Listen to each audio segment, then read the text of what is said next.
Field Trips features real field stories told by real ASCE members.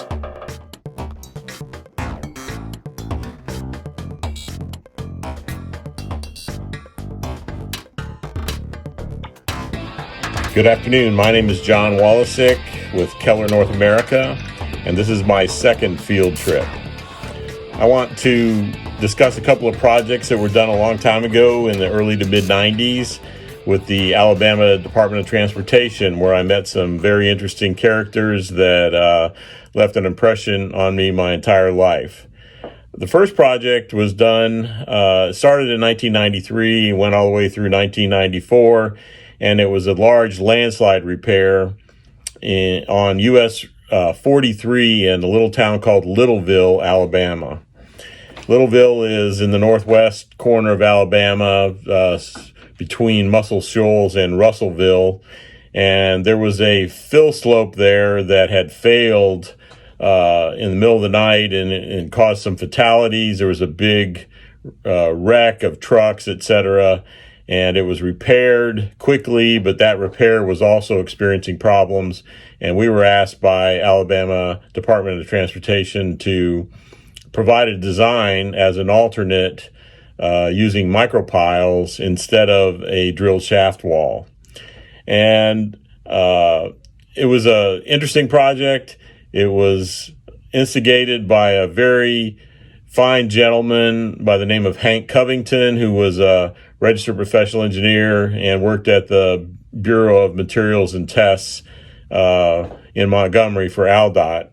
And he wanted to try something new, and micropiles were the thing that he thought about, and we were happy to accommodate. The project day that I want to talk about was pretty interesting. It was a day where Hank wanted to meet with the drilling personnel out on the site to scout out some locations for geotechnical borings that we would need for our design. And so I drove over to Littleville and actually to the Alabama Department of Transportation office. I believe it was in Sheffield, just north of there. But Hank was missing in action. Nobody could find him that day. And he apparently had gotten stuck up on a site way up in the mountains. At that time, cell phones weren't as prevalent, but they used a radio communication, and he was out of radio communication and had been delayed on this site. So I was about ready to give up and go to the hotel because it was starting to get later in the day when I got a call from the guys at the office, and they said, "Hey, we found Hank. He's on his way, and we're going to meet over at the site." And I said, "Well, it's kind of late." And they said, "Well, that's what we're going to do." So I drove over there, and it was starting to get dark, and we were parked alongside the road. There was Hank, a bunch of DOT people in their cars, me, and the drilling department manager was this guy named Billy. And Billy is the one who kind of runs his theme. He and Hank, their theme runs through both these stories I'm going to tell you.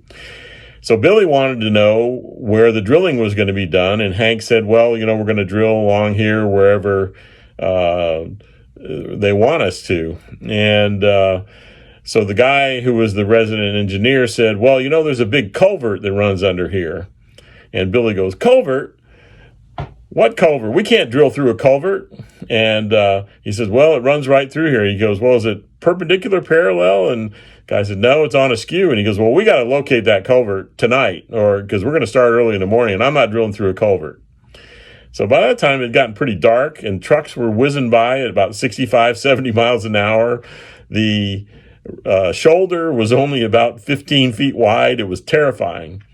And so Billy looks at his helper, this young guy standing there, and he goes, "Go down that hill and find that culvert and then whistle to us, and we'll try to sight where the culvert is."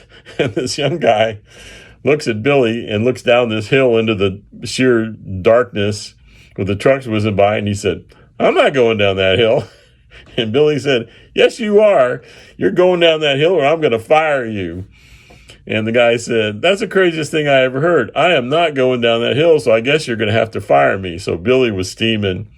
And Hank, who was a real stand-up guy, ex-military, he was a retired lieutenant colonel, says, "I'll go down that hill." And we all looked at Hank because he was, probably 50-some years old. And he said, "Okay, I'll go down that hill." So Hank walks over to the edge and he looks over this really steep slope. It's pitch black by this time. You can't see anything. He takes one step and his feet go out from under him. He lands on his bum and he goes disappearing into the woods. And you heard, "Oh, ooh, ow, ooh, oh, ooh, ee, ah," as he slid down the hill and ran into trees all the way down for like 25 or 30 feet. So we're all standing there, our eyes are open, wide open, and we're listening. And somebody goes, "Hank!" And you hear way down the hill, "I'm okay." So anyway, he was down there for about 20 minutes and he couldn't find the culvert. So he ended up coming back up. And the last thing I remember is I was checking in to the hotel in Muscle Shoals right behind Hank, because we were all spending the night there. And I looked down and the whole back of Hank's pants were completely covered in mud from his little slide down the hill. So that was the first project. The second project was about a year and a half later, and Hank called me and said, "Hey, we have a bridge on Alabama Route 17 near Aliceville over the Tom Bigby River, and we want you to come out and take a look because we think it has scour problems. It's on shallow foundations in the big Tom Bigby River." So I said, "Okay, I'll meet you there." So I was working, I think, in Nashville at the time, and so we were going to meet early the next morning, and I drove. It was quite late and a long drive, so he said, "There's a hotel in Aliceville because the drilling guys are staying there." And I said, "Okay." So I get to Aliceville. It's about 10 o'clock at night, dark. It's a tiny little town. And the only hotel I could find was like this 10-room place. And it didn't look too good, but I was very tired. And he said, "Well, the guys are staying there." So I go into the front office and ring the bell. And this guy comes out. And I said, "Yeah, hey, I'm meeting with the Alabama DOT in the morning and I need a hotel room." And the guy said, "Okay, yeah, well, we got a vacancy. I just got to ask you something." I said, "Okay, what?" He goes, "You afraid of snakes?" I said, "I'm not particularly fond of snakes." He goes, "Well, they're not poisonous." I said, "I don't care if they're not poisonous or not. I don't like snakes. What's going on?" He goes, "Well, we've got an infestation of these black river snakes in our plumbing, and there's a possibility they could come up through the plumbing." And I said, "You know what? I don't think that this is the place for me." I go, "Where's the nearest place I could get a room?" And he goes, "Tuscaloosa." I'm like, "Tuscaloosa?" It was like 90 minutes away. So I go out of my car. It's like 10:45, and I drive to Tuscaloosa and stay at a Holiday Inn or something like that. I can't remember. I have to get up, 5 hours later and drive 90 minutes back. So I show up at the site, and there's Billy, the drilling guy, and hadn't seen him since Littleville. So Billy said, "Where'd you stay last night?"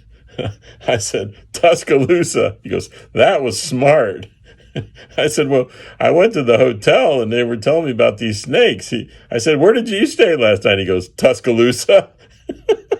He said, "We came here and this guy told us about the snakes and we were like, oh, well, it's late. We're tired." And so he said, "We checked in and looked around. Everything looked okay." And I go out and get my stuff out of the truck.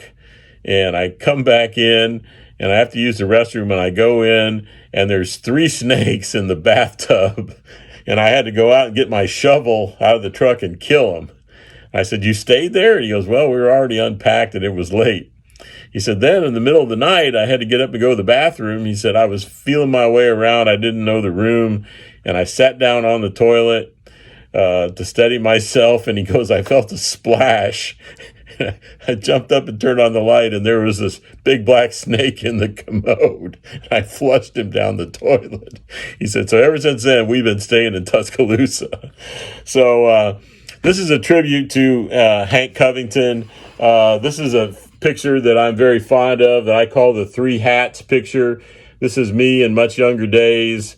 Hank is in the middle, Colonel Hank. And believe it or not, that's Dr. Dan Brown in his much younger days as well, in the other hat opposite me when he was a professor at Auburn University. So Dan worked on the Littleville project. This particular picture was taken early one morning in 1994 when we were fixing that landslide. So I'm John Wolosick, and this is my second field trip. Field Trips is a production of ASCE and the Geo-Institute.